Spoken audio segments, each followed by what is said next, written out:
रमाबाई के बारे में आपको बताऊं, एक रमा के जीवन की एक छोटी सी घटना पहले बताता हूं।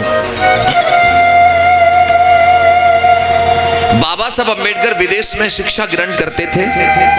रमा घर में रहकर के बच्चों का पालन पोषण करती थी। तो एक बार का जिक्र, बाबा साहब विदेश से लौट करके इंडिया भारत वापस आ रहे थे। तो रमा को पता लग गया था पहले से ही मेरे पति आ रहे हैं। तो भारत में आते ही उनके लिए एक बड़ा मंच बनाया गया। उस मंच पर बाबा साहब का सम्मान होना था। तो उनकी पत्नी सोच रही है आज मेरे पति आ रहे हैं तो घर के सारे काम जल्दी से निपटा लूं, खत्म कर लूं। आज मैं भी अपने पति को देखने जाऊंगी, अपनी आंखों से उनका सम्मान देखूंगी।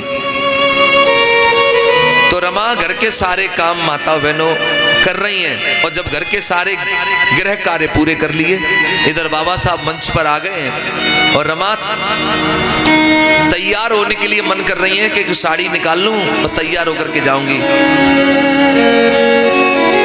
तो रमा ने जैसे ही बक्सा खोला, साड़ी निकाली और ऐसे करके जब साड़ी खोली तो साड़ी में जगह जगह छेद हो रहे थे। रमा की आंखों में साड़ी को देख करके आंसू आ गए। रमा सोचने लगी मेरे पति का मंच पे सम्मान होगा और ये फटी हुई साड़ी मैं पहन कर जाऊंगी तो मेरे पति की बेइज्जती ना होगी। लेकिन मेरे पास तो एक अच्छी साड़ी नहीं है पहनने के लिए, अब मैं क्या पहन के जाऊं?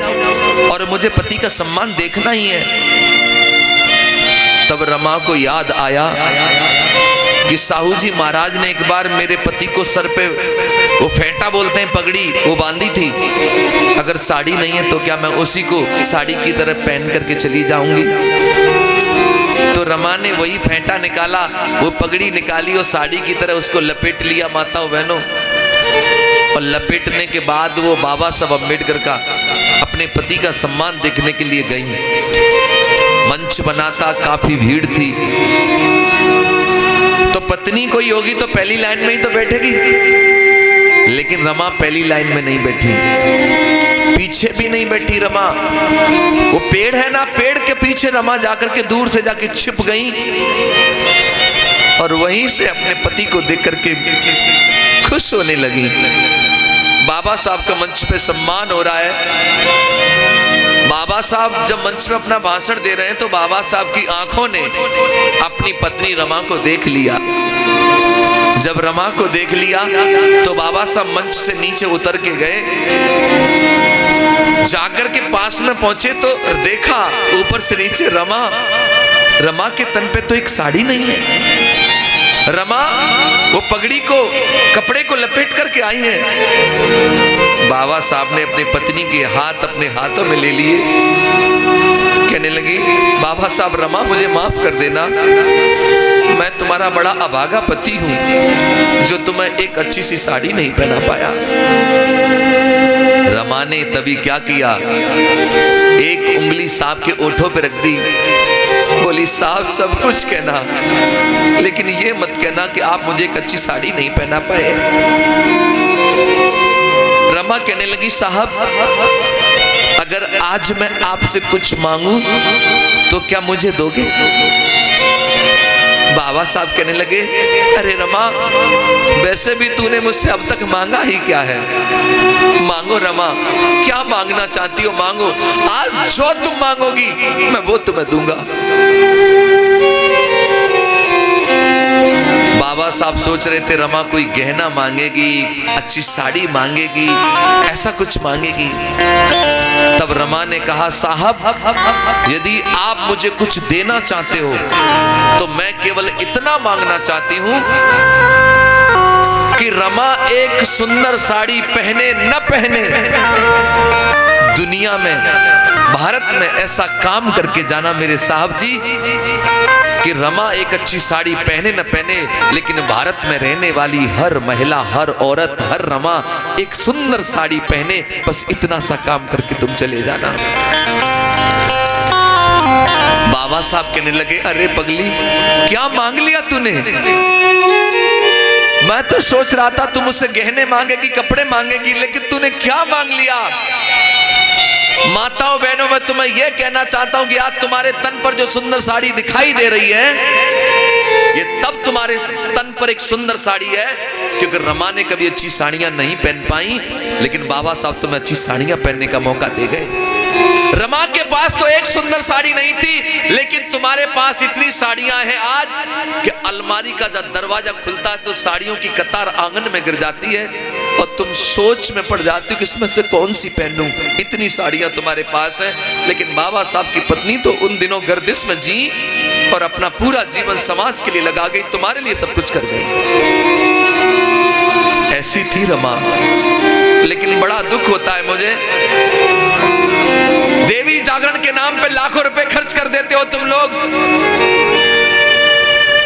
भंडारे के नाम पर हजारों रुपए में आग लगा देते हो तुम लोग, लेकिन बाबा साहब अम्बेडकर की चर्चा होती है तो 500 रुपए आदमी दिखाता है तो एहसान करता कि मैंने 500 दे दिया, मैंने 200 दे दिया। अरे तुम्हारे 200 ज्यादा है कि बाबा साहब का जीवन ज्यादा है, रमा का जीवन ज्यादा है। बड़ा दुख होता है मुझे कि जिन्होंने अपना संपूर्ण जीवन, अपना पूरा जीवन समाज के लिए समर्पित कर दिया, आज वही समाज के लोग अपने घरों से निकलने में शर्म महसूस करते हैं। नौटंकी तमाशों में अपना बिस्तर लेके पहुंच जाएंगे, लेकिन बाबा साहब का कार्यक्रम सुनने के लिए उन्हें हाथ जोड़ने पड़ते हैं, आ जाओ सुनने के लिए, आ जाओ सुनने के लिए। ये हालत बनाई है तुमने अपने महापुरुषों की। एक याद रखना एक बात, इंसान को जीवन में कोई चीज तब मिलती है जब इंसान उसकी कीमत चुकाता है। तुम ये कपड़े पहने हो ना, ये कपड़े भी तब पहने हो पहले इनकी कीमत चुकाई है तुमने। ये साउंड भी तब बज रहा है, इसकी कीमत चुकाई गई है। ये टेंट तब लगा, इसकी कीमत चुकाई गई है। ये घड़ी भी तब हाथ में है क्योंकि पहले इसकी कीमत दे दी है मैंने। ये कैमरा भी तब लगा, इसकी कीमत चुकाई गई है। ये बाजा भी तब बजता कि पहले इसकी कीमत चुकाई है। यानी पहले कीमत तो चीज बाद में मिलती है। मैं पूछना चाहता हूं, एक चीज तुम्हें मिली, तुम भूखे मरते थे, खाने को भोजन नहीं होता तो मरा हुआ मांस भी खा जाते थे पेट भरने के लिए, लेकिन आज ताजा बढ़िया भोजन करते हो। मैं पूछना चाहता हूं, इस ताजे भोजन की कीमत तुमने चुकाई क्या? पानी के लिए तुम तरस जाते थे, पीने को पानी नहीं मिलता था, लेकिन आज बिसलरी का पानी पीते हो, क्या इसकी कीमत तुमने चुकाई? मान सम्मान तुम्हारी जिंदगी में नहीं था, कमर में झाड़ू, गले में हांडी होती थी, लेकिन आज गले में मालाएं पड़ती हैं, सम्मान होता है, क्या इसकी कीमत तुमने चुकाई? मैं पूछना चाहता हूं, आप लोगों को गाड़ियों में बैठने का कोई अधिकार नहीं था? बाबा साहब जब एक बार अपने गोरे गांव जा रहे थे तो रात हो गई थी, बैलगाड़ी वाले ने बिठा लिया सूट बूट देख करके, रास्ते में जात पूछ ली कौन जाति के हो? बाबा साहब ने कहा माहर जाति का हूं। रास्ते में गाड़ी रोक करके बाबा साहब का सामान नीचे फेंक दिया, उतर नीचे। मैंने तो कोट पैंट में समझ लिया था कसाद अच्छे घर का होगा, तू तो नीचे जाति का है। बाबा साहब ने कहा अंधेरा हो गया, मैं कहां जाऊंगा, मुझे ले चलो। तो बैलगाड़ी वाले ने कहा कि नवाबों की तरह बैठूंगा मैं, गाड़ी तू हांकेगा, डबल किराया लूंगा। बैलगाड़ी से भी उतार दिया था, लेकिन आज तुम ट्रेन तो छोड़ो, हवाई जहाज की भी यात्रा कर सकते हो। क्या तुम्हें कोई धक्के मारता है? तो मुझे बताओ, इन हवाई जहाज में भी यात्रा करने का अधिकार तुम्हें किसने दिया? इसकी कीमत तुमने चुकाई क्या? ये मान सम्मान धन दौलत शान और शौकत जो तुम्हारे जीवन में आज भरा पड़ा है, इसके लिए तुमने कौन सा बलिदान दिया बताओ? अगर इसकी कीमत किसी ने चुकाई है, कोई खून के आंसू रोया है, तो केवल माता रमाबाई और बाबा साहब अम्बेडकर जी हैं, जिनकी वजह से आज तुम्हारे जीवन में सब कुछ आ गया है। मैं माता रमाबाई का त्याग दर्शन आपको बताने के लिए जा रहा हूं और एक निवेदन करूंगा जो अभी किया था। बीच में बात नहीं करेंगे, ताली नहीं बजाएंगे, उठेंगे नहीं। और अगर मैं गाऊं और सुनते समय अगर आंखों में आंसू आए तो दोनों हाथ जुड़ करके निवेदन है, आंसुओं को रोकना मत। आज उन आंसुओं को बाहर की दुनिया की यात्रा करने देना। वो आंसू आज आपको एहसास कराएंगे कि ये जीवन इतना सुंदर जीवन कैसे बन गया। सुनो, कैसे जीवन में आई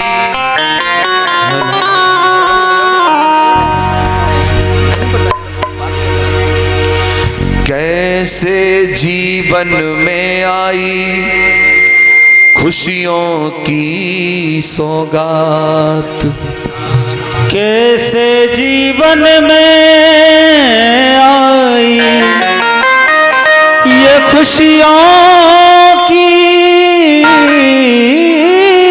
सौगात, थाम के दिल सुनना सभी, ये दर्द भरी है बात, दर्द भरी है बात, अश्क में रोक न पाऊं, रमाबाई का त्याग आज मैं तुम्हें सुनाऊं।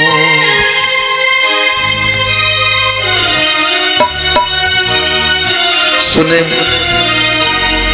आज मिला जो सुख धन वैभव और मिला सम्मान, त्याग छिपा है इसमें रमा का, सुन न देकर ध्यान, रमा का त्याग बताऊं, भीम की महिमा गाऊं, हो रमा का त्याग बताऊं, भीम की महिमा गाऊं, ओ रमा का त्याग बताऊं, भीम की महिमा गाऊं। आज मिला जो सुख धन वैभव और मिला सम्मान, त्याग छिपा है इसमें रमा का, सुन न देकर ध्यान, रमा का त्याग सुनाऊं, भीम की महिमा गाऊं, रमा का त्याग सुनाऊं, भीम की महिमा गाऊं।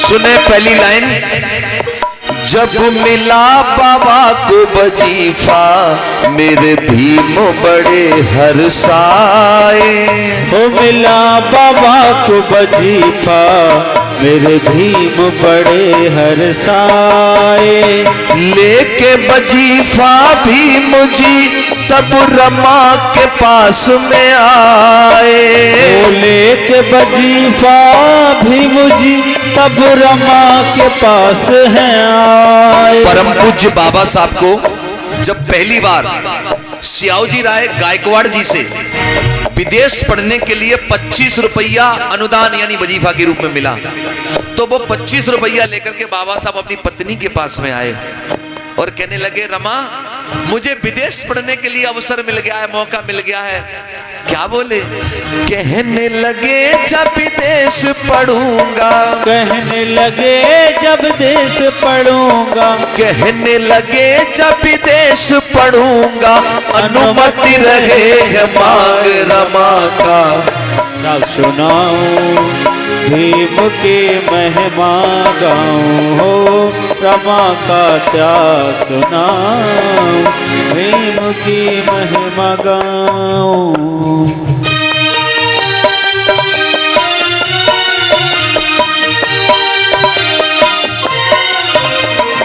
जब बाबा साहब अंबेडकर जी को विदेश पढ़ने के लिए 25 रुपया अनुदान मिला, तो 25 रुपया लेकर पत्नी के पास में आए, कहने रमा मैं विदेश पढ़ने के लिए जाना चाहता हूं, चला जाऊं? रमा कहने लगी, साहब आप ये हमसे पूछ रहे हो? अरे भला हम कैसे मना कर देंगे कि आप विदेश पढ़ने ना जाइए, आपको जैसे तैसे मौका मिला पढ़ कर के आइए, भारत में रहने वाले तमाम गरीब लोगों को उनकी जिंदगी का उद्धार कर दीजिए। बाबा साहब कहने लगे, रमा मैं तो चला जाऊंगा, लेकिन हमारे 3 बच्चे हैं, बड़ा बेटा यशवंत, एक गंगाधर, एक रमेश, क्या मेरे जाने के बाद इन 3 बच्चों का तुम पेट भर लोगी? रमा कहने लगी, साहब आप दुखी ना होइए, आप अपना दिल छोटा ना करिए, मैं मेहनत मजदूरी करूंगी, बच्चों का पेट भर लूंगी, लेकिन आप पढ़ाई को मत रोकिए, आप चले जाइए विदेश। तब बाबा साहब अपनी पत्नी और 3 बच्चों को छोड़ करके विदेश चले गए। और विदेश में जब पहुंचे बाबा साहब तो क्या करते हैं, सुनो। भीम पढ़ाई की खातिर संघर्ष करें दिन राती। ओ भीम पढ़ाई की खातिर संघर्ष करें दिन राती। भीम पढ़ाई की खातिर संघर्ष करें दिन राती। भीम पढ़ाई की खातिर संघर्ष करें दिन राती। बाबा साहब जब विदेश में पहुंचे तो 18 घंटे ये बाबा साहब पढ़ते थे लगातार। 18 घंटे लगातार पढ़ते थे। और विदेश में जब पैसा नहीं होता था भोजन करने के लिए तो ब्रेड खा करके बाबा साहब पेट भर लेते थे, लेकिन फिर भी 18 घंटा पढ़ते थे। उधर विदेश में बाबा साहब पढ़ाई के लिए दिन रात संघर्ष कर रहे हैं, मेहनत कर रहे हैं। इधर घर में माता रमाबाई क्या कर रही है, सुनो। भीम पढ़ाई की खातिर संघर्ष करें दिन राती। भीम पढ़ाई की खातिर संघर्ष करें दिन राती। घर में रमा और बच्चे पर जले दिया ना बाती। घर में रमा और बच्चे पर जले दिया ना बाती। काऊ दिन रोटी मिल जावे तो, काऊ दिन रोटी मिल जावे तो, काऊ दिन मिल जाए साग रमा का त्याग बताओ। भीम की महिमा गाओ हो, रमा का त्याग बताऊं। भीम की महिमा गाऊं।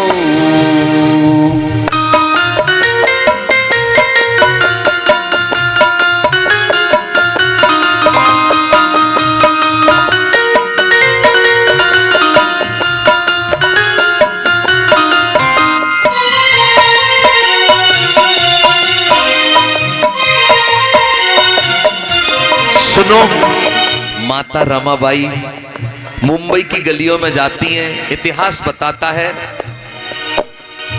गोबर इकट्ठा करती हैं, उपले कंडे बनाती हैं, सुखाने के बाद उनको बेचती हैं, तब जाकर के घर में बच्चों को रोटी मिलती है। कभी साग होता है तो रोटी नहीं, रोटी होती तो साग नहीं। गर्दिश के मुसीबत के दिन उन्हीं दिनों रमा के 2 बच्चे गंगाधर और रमेश बारी बारी करके बीमार हुए। रमा के जब बच्चे बीमार हुए तो रमा बड़ी दुखी हो गई। रमा वैद्यों के पास जाती हैं इलाज करवाने के लिए। कहती हैं, वैद्य जी मेरे बच्चे बहुत बीमार हैं, मेरे बच्चों का इलाज कर दो वरना मेरे बच्चे मर जाएंगे। तो वैद्य कहता है, तेरे पास पैसे हैं?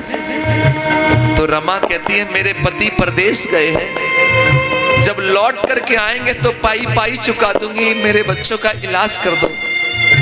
माताओं बहनों, वैद्य धुतकार देता है।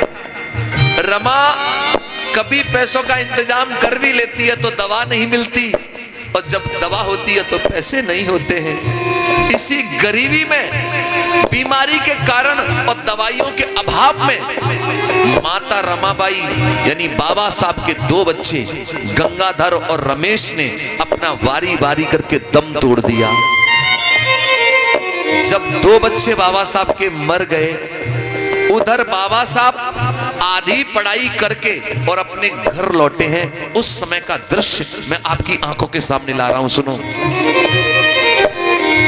आधी पढ़ाई पढ़ के जब भीम लौट कर आए, आधी पढ़ाई करके जब भीम लौट कर आए, वो आधी पढ़ाई पढ़ के जब भीम लौट कर आए, आधी पढ़ाई करके जब भीम लौट कर आए। आते ही बाबा साहब अपनी पत्नी से बोले, रमा हमारे बच्चे नहीं दिख रहे, बच्चे कहाँ हैं?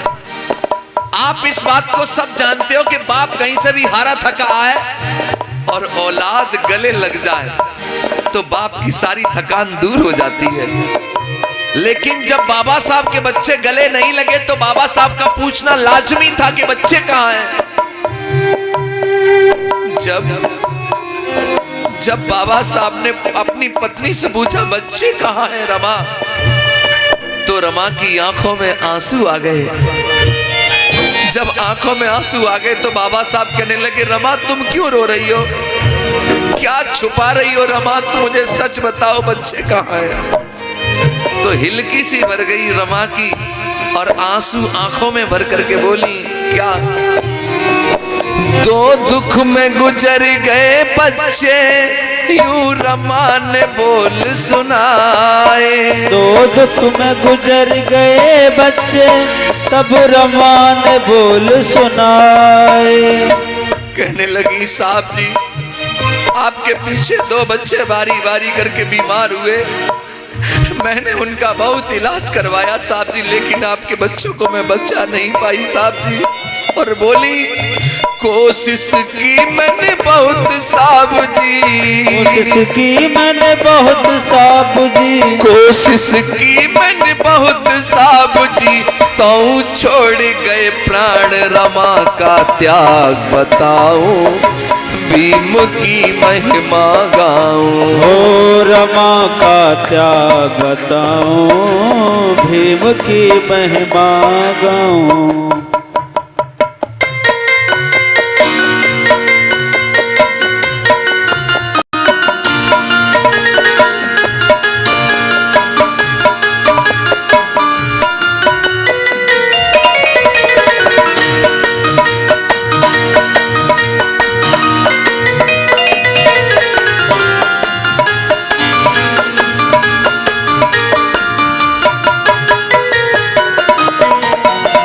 जब बाबा साहब आधी पढ़ाई करके घर लौटे तो यही दुनिया के लोग बाबा साहब को कह रहे थे अरे डॉक्टर अम्बेडकर को तो वजीफा मिला है, वो तो वजीफा की वजह से पढ़ के आए हैं। लेकिन यही बाबा साहब अकेले में बैठे रो रहे थे और कह रहे थे दुनिया वालों तुम क्या समझोगे मेरी पढ़ाई की कीमत, मेरी पढ़ाई की कीमत वो वजीफा नहीं है।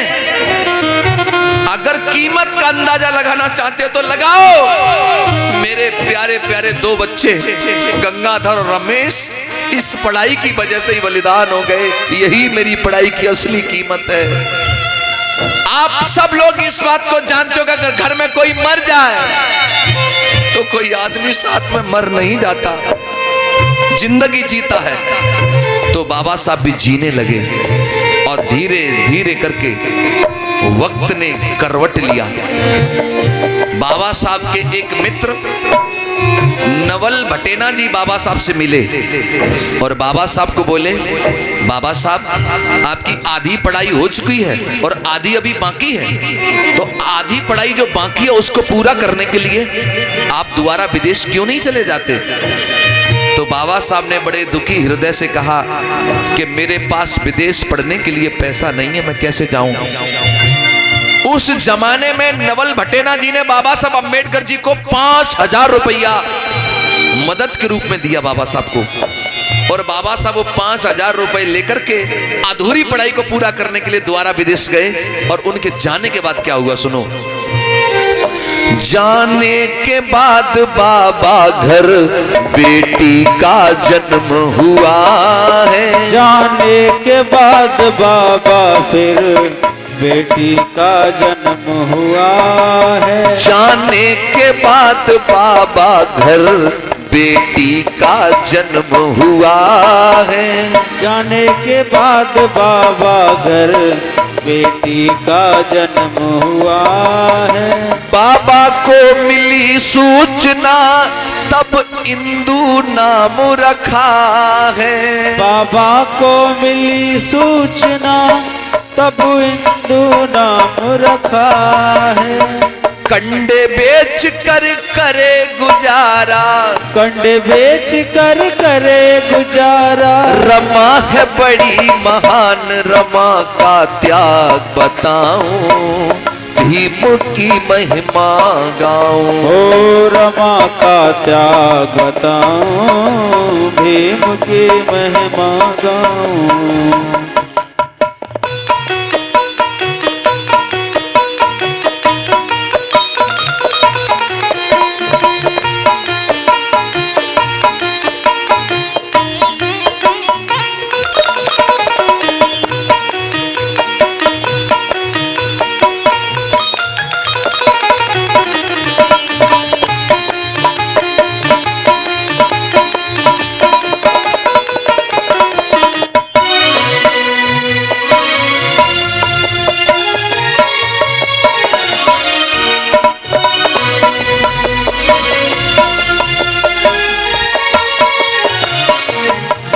जब बाबा साहब द्वारा विदेश गए तब उन दिनों रमा की कोख से एक बेटी ने जन्म लिया।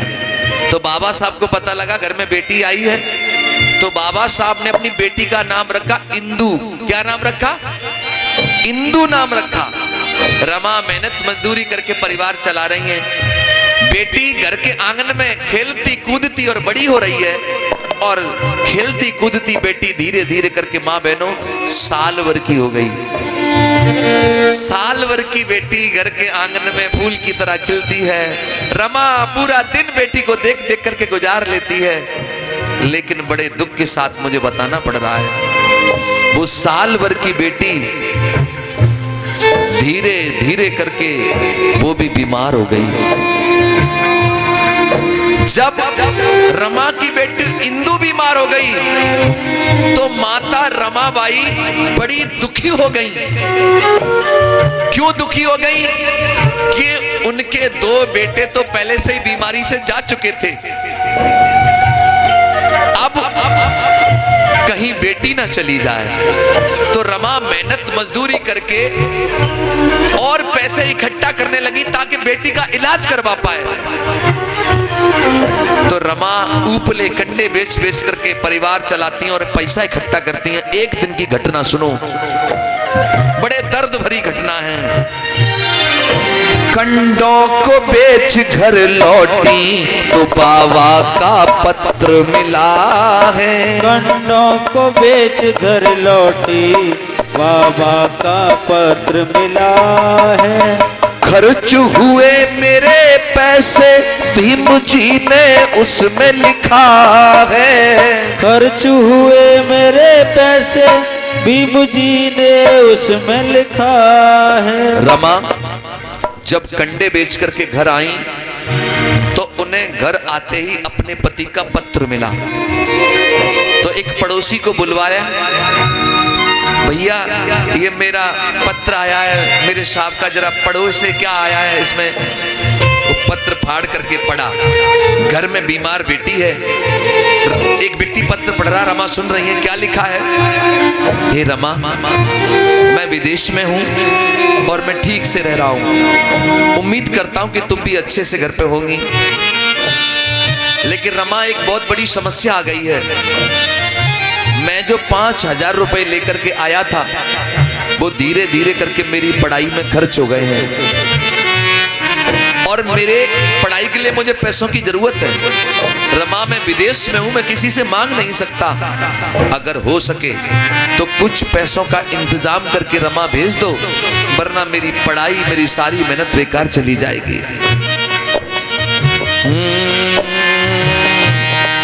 जब रमा के आंखों के सामने पत्र पढ़ा जा रहा था और शब्द कानों को छू रहे थे, रमा की आंखों से आंसू गिर रहे थे।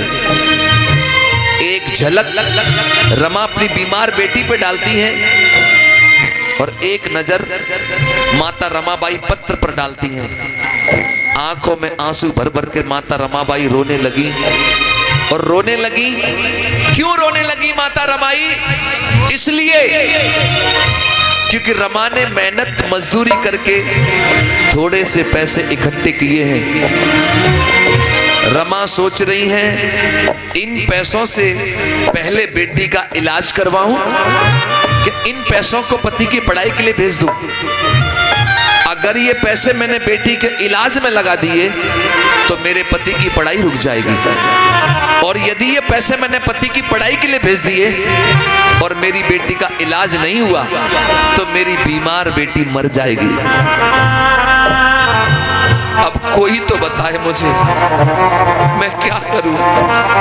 मैं पहले अपनी बेटी बचाऊं कि पति की पढ़ाई कराऊं? कोई तो बताओ मुझे। मैं पूछना चाहता हूं, अगर ये घड़ी तुम्हारी आंखों के सामने आ जाए तो क्या करेगी कोई मां? हर मां पहले अपनी बेटी ही बचाएगी, लेकिन रमा ने ऐसा नहीं किया। रमा ने सारे पैसे इकट्ठे किए और पति को भेजने का मन बना लिया। क्यों? रमा जानती थी कि यदि आज मेरी बेटी का इलाज नहीं हुआ तो एक बेटी मरेगी आज मेरी, और यदि मेरे साहब की पढ़ाई रुक गई तो भारत में कितनी बेटियां मर जाएंगी, फिर इसका कोई अंदाजा नहीं लगा पाएगा। तो एक बेटी मरे तो मर जाए, मैं एक बेटी के पीछे तमाम करोड़ों बेटियों को बलिदान नहीं कर सकती। तो माता रमाबाई ने सारे पैसे इकट्ठे किए, पहले अपनी पति की पढ़ाई के लिए सारे पैसे भेज दिए, और जब बीमार बेटी इंदु का इलाज नहीं हुआ तो रमा की बेटी इंदु ने घर के आंगन में दम तोड़ दिया। जब बेटी ने दम तोड़ दिया तो रमा चीख करके अपनी बेटी को गोदी में लेकर के रोने लगी, तड़पने लगी रमा। तब मेरा समाज के लोगों से कहना है, रमा चाहती तो बचा लेती अपनी बेटी को, लेकिन रमा चाहती थी कि साहब पढ़ करके आएंगे तो भारत में तमाम बेटियों को अच्छी जिंदगी जीने का मौका देंगे, इसलिए इन्होंने अपनी बेटी को बलिदान कर दिया और आपकी बेटियों को बचा लिया। तब मेरा कहना है, आपकी खातिर रमान देखो, आपकी खातिर रमान देखो, बेटी की बलिदान रमा का त्याग बताऊं, भीम की महिमा गाऊं। ओ रमा का त्याग बताऊं, भीम की महिमा गाऊं।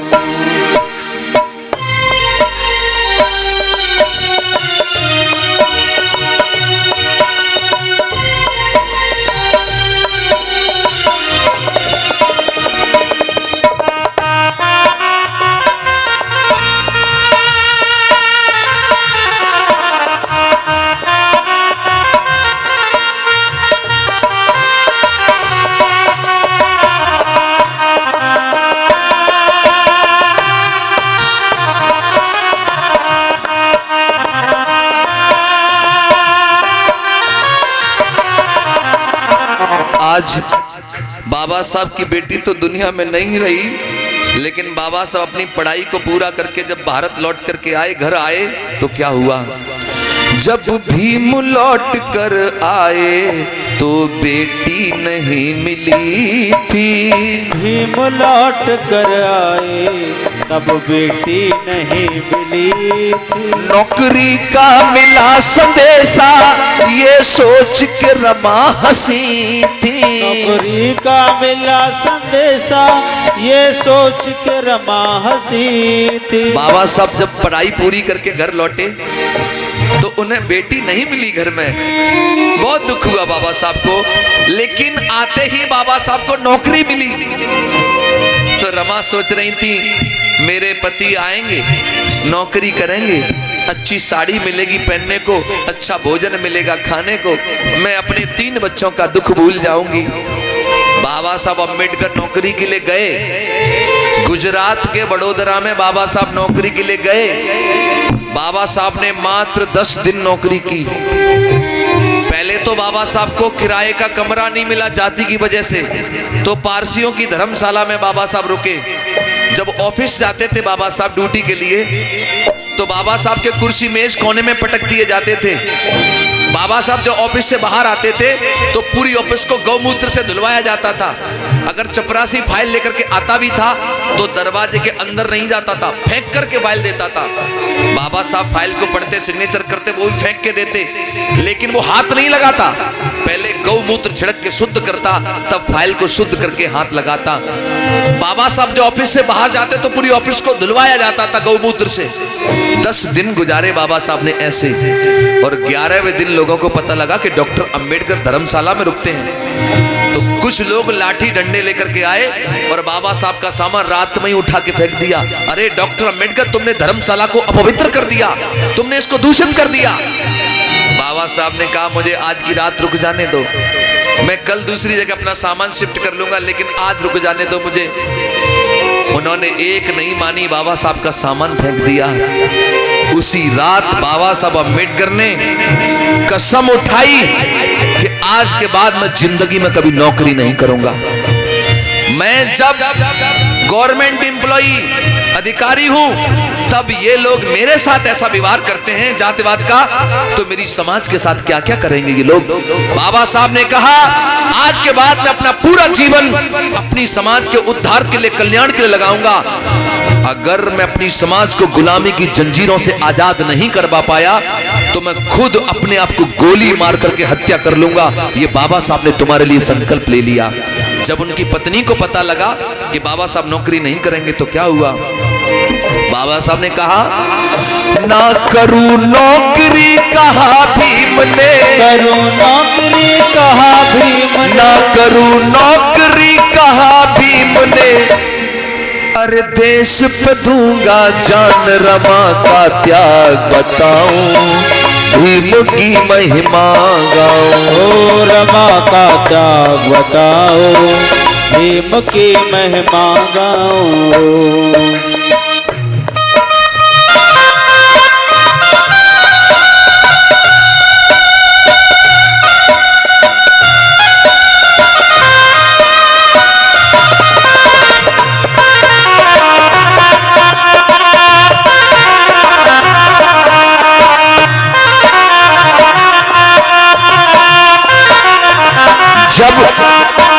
जब बाबा साहब ने मना कर दिया मैं नौकरी नहीं करूंगा, समाज सेवा करूंगा, तो उनकी पत्नी ने अपने आप को समझा लिया, साहब जैसी तुम्हारी इच्छा। अब बाबा साहब जब नौकरी नहीं किए तो परिवार बाबा साहब को चलाना था, रोजी रोटी के लिए जरूरत थी पैसों की, तो क्या किया बाबा साहब ने, सुनो।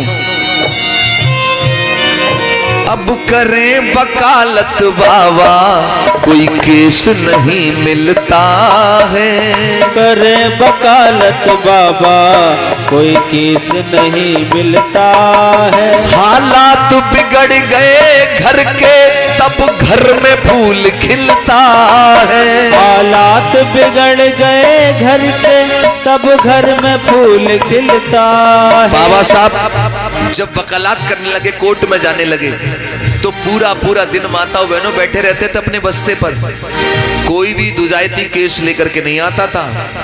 एक एक रुपए के लिए बाबा साहब मोहताज हो गए, परिवार कैसे चले।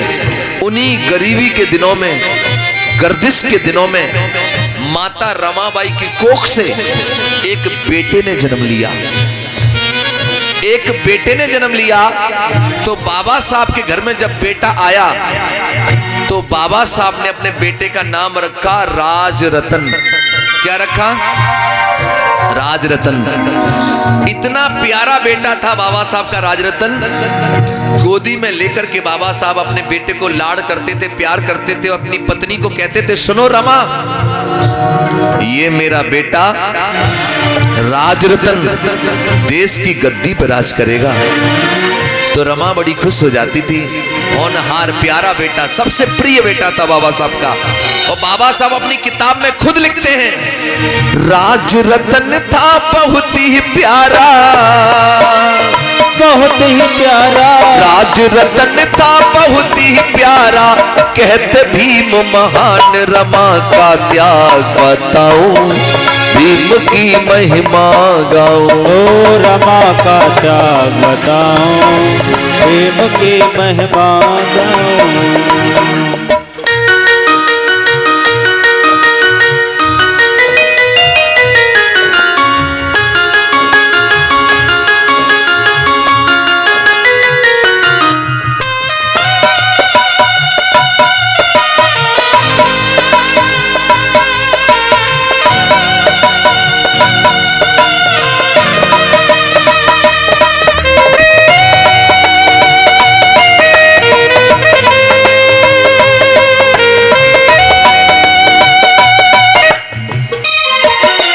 बाबा साहब अम्बेडकर जी के घर में एक प्यारा सा नन्हा सा बेटा राजरतन आ गया है। और राजरतन माताओं बहनों गोदी में खेलते खेलते 10 महीने का हो गया। अब जितने भी लोग इस प्रांगण में बैठे हैं, सभी लोगों से मेरा निवेदन, दिल थाम करके बैठे। बाबा साहब का बेटा राजरतन 10 महीने का हो गया। बड़े दुख भरी कहानी है, बड़े दर्द भरी घटना है।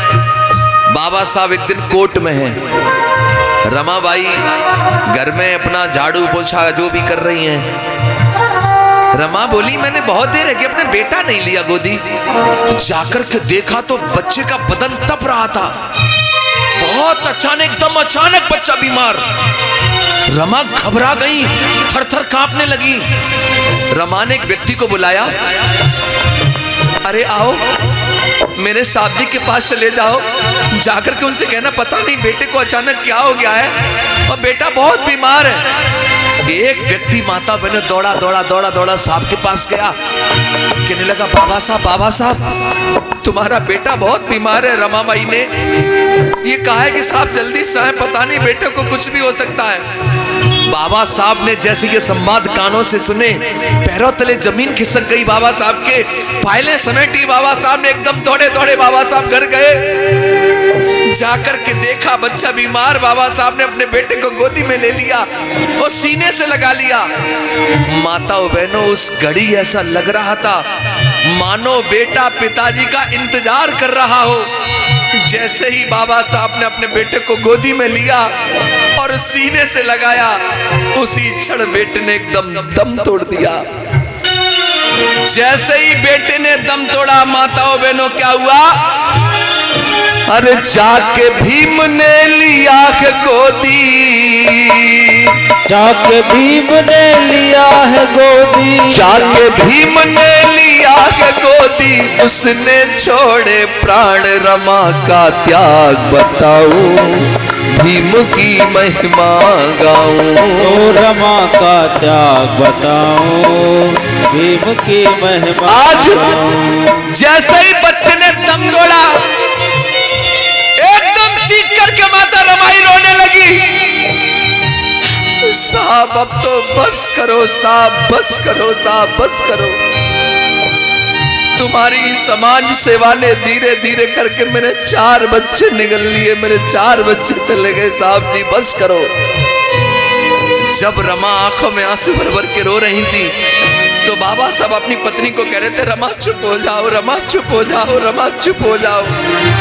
मैं जानता हूं एक माँ के 4 बच्चे मर जाए तो उसके दिल पे क्या गुजरती है, जानता हूं रमा, लेकिन तुम्हारे तो अभी 4 ही बच्चे मरे हैं। मैं इन गरीबों के दम तोड़ते हुए सैकड़ों बच्चों को देखता हूं रमा, तो मैं क्या करूं बताओ। तुम तो रो करके अपने दिल को तसल्ली बना लोगी, लेकिन मैं तो रो भी नहीं पाता रमा। तभी रमा कहने लगी, साहब आप मुझसे कहते थे कि हमारा बेटा राजरतन देश पे राज करेगा। आज मैं आपसे पूछना चाहती हूँ साहब जी, आज मुझे बता दो, क्या मेरे बेटे राजरतन को तुम देश की गद्दी पर राज करा सकते हो? बताओ, राज कराओगे? बाबा साहब को अपनी कही हुई बात याद आ गई। एकदम आंखों से आंसू गिरे। बाबा साहब के कहने लगे, रमा मैं जानता हूं हमारा बेटा मर चुका है और मरा हुआ बेटा राज नहीं कर सकता, लेकिन रमा तुम्हारे आंसुओं की सौगंध खा करके आज मैं वचन लेता हूं, बेटे की लाश को साक्षी मान करके आज मैं वचन देता हूं रमा, मैं दुनिया में ऐसा काम करके जाऊंगा। अरे जब भी किसी रमा की कोख से कोई इंदु, कोई बेटी पैदा होगी, या किसी भी रमा की कोख से कोई बेटा पैदा होगा, एक दिन वो देश की गद्दी पर राज करेगा, वो देश की गद्दी पर राज करेगा, देख लेना तुम रमा। आज रोए रमा बिचारी, कहे मुझको दुख मिला है। ओ रोए रमा बिचारी, कहे मुझको दुख मिला है। मेरे 4 बिछुड़ गए बच्चे, ना मुझको सुख मिला है। मेरे 4 गुजर गए बच्चे, ना मुझको सुख मिला है। कहे भीम जी चुप हो जाओ, कहे भीम जी चुप हो जाओ। मैंने दुखड़ा लिया जान रमा का त्याग बताऊं, भीम की महिमा गाऊं। ओ रमा का त्याग बताऊं, भीम की महिमा गाऊं।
साहब अम्बेडकर जी के जब 4 बच्चे दुनिया से चले गए, एक बेटा बचा केवल बड़ा वाला यशवंत।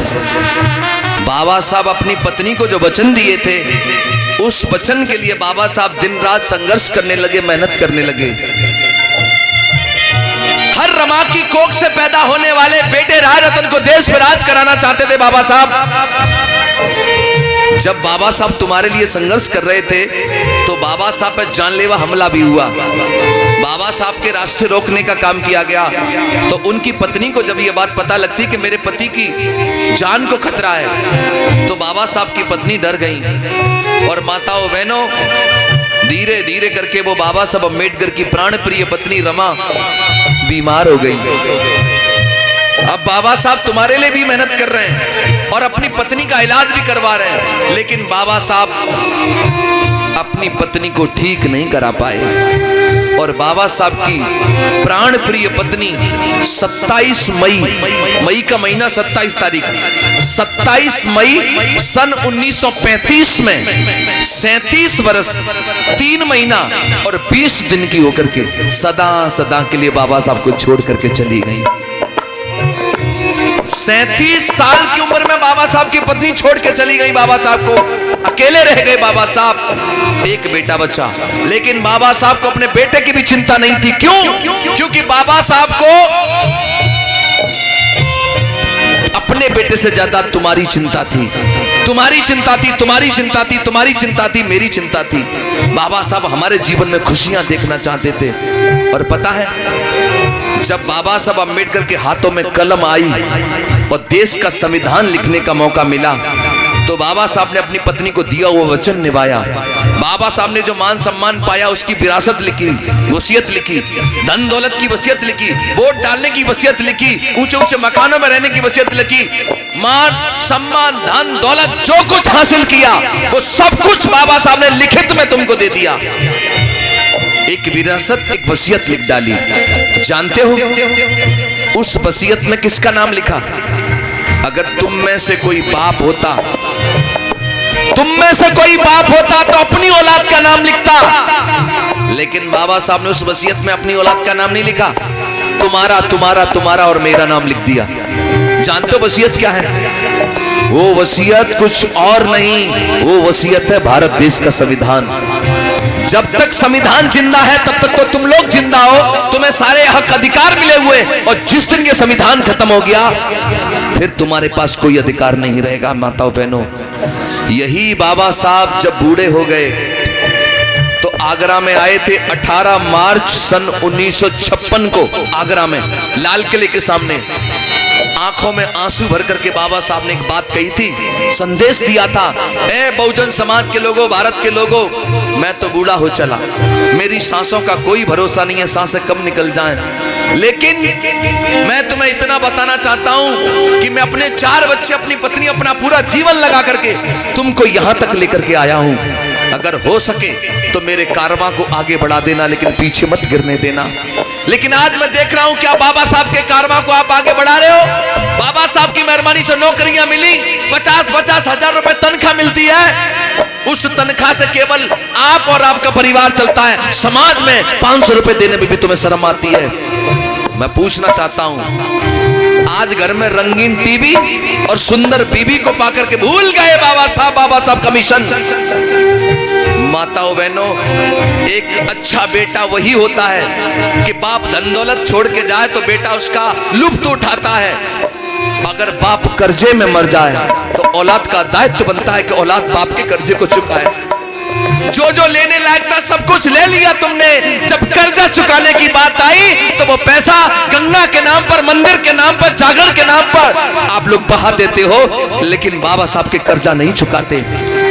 जब ये कहानी मैंने सुनी उस रात मुझे नींद नहीं आई।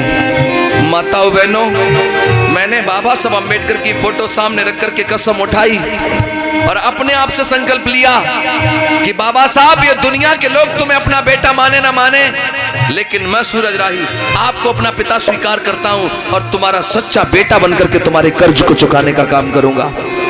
आज मुझे 11वां साल चल रहा, 11वां साल मैं निरंतर लगातार बाबा साहब अम्बेडकर के मिशन को बढ़ाने का काम कर रहा हूं। और जब मैं ये काम करने के लिए जाता हूं माता बहनों, तो आप ये समझते हो ये सरल रास्ता है। बहुत सारे लोग मेरा भी रास्ता रोकने का काम करते हैं। कई बार तो लोग मंच पर ही हमला कर देते हैं, कभी बहुत सारे लोग तो गाली गलौज भी कर देते हैं। लेकिन ये कसम मैंने उठाई है, ये वादा किया अपने आप से, मेरा भी परिवार है, मेरी भी अपने बच्चे हैं, मेरे भी माँ बाप है। सब लोग जानते कि रास्ता बड़ा कठिन है। इनको देखिए, अगर ये चाहते तो कितना पैसा इकट्ठा कर लेते ये बाजा बजा के दूसरों के कार्यक्रम में। ये सब भाई अपने परिवार को छोड़ करके चंद पैसों पे तुम्हारे गांव में कार्यक्रम कर रहे हैं। ठीक इसी प्रकार से दूसरे गांव में भी जा रहे हैं। इनको इनकी मेहनत नहीं मिल पाती, चिल्ला चिल्ला करके हम लोगों को जगाने का काम कर रहे हैं। लेकिन मैं इतना बता देना चाहता हूं, इस तन में जब तक सांस रहेगी, मैं अंतिम सांस तक बाबा साहब अम्बेडकर के मिशन को आगे बढ़ाने का काम करूंगा, भले ही मेरी जान क्यों न चली जाए। लेकिन आप लोगों से भी एक निवेदन करना चाहता हूं, माताओं बहनों सज्जनों, बाबा साहब तो चले गए दुनिया से, वो लौट करके नहीं आएंगे। आप लोगों के ऊपर जिम्मेदारी है, आप कंधे पर जिम्मेदारी लो, तभी बाबा साहब का मिशन बचेगा, वरना बाबा साहब अम्बेडकर का कारवां रुक जाएगा। इसलिए अंतिम लाइनों में कहना है क्या, गर रमा त्याग ना करती मेरे भीम नहीं पढ़ पाते। ओ रमा त्याग ना करती फिर भीम नहीं पढ़ पाते। भीमराव भारत का ना संविधान लिख पाते। भीमराव भारत का ना संविधान लिख पाते। संविधान लिख कर बाबा ने, संविधान लिख कर बाबा ने तुमको दी पहचान। रमा का त्याग बताऊं, भीम की महिमा गाऊं। ओ रमा का त्याग बताओ, भीम की महिमा गाऊं। ये दुनिया त्याग के किस्से, दुनिया त्याग के किसे तुम्हें जब जब सुनाएगी। रमा की बड़ी याद आएगी। रमा की बड़ी याद आएगी। रमा की बड़ी याद आएगी। रमा की बड़ी याद आएगी। रमा की बड़ी याद आएगी। रमा की बड़ी याद आएगी। अब बताओ, रमा की फोटो घर में लगनी चाहिए कि नहीं लगनी चाहिए? एक एक बहन एक एक भाई को बदलना चाहिए कि नहीं बदलना चाहिए? मैं सूरज राही आपके गांव में केवल 3 दिन के लिए आया, और आप 3 दिन तो ऐसे समझ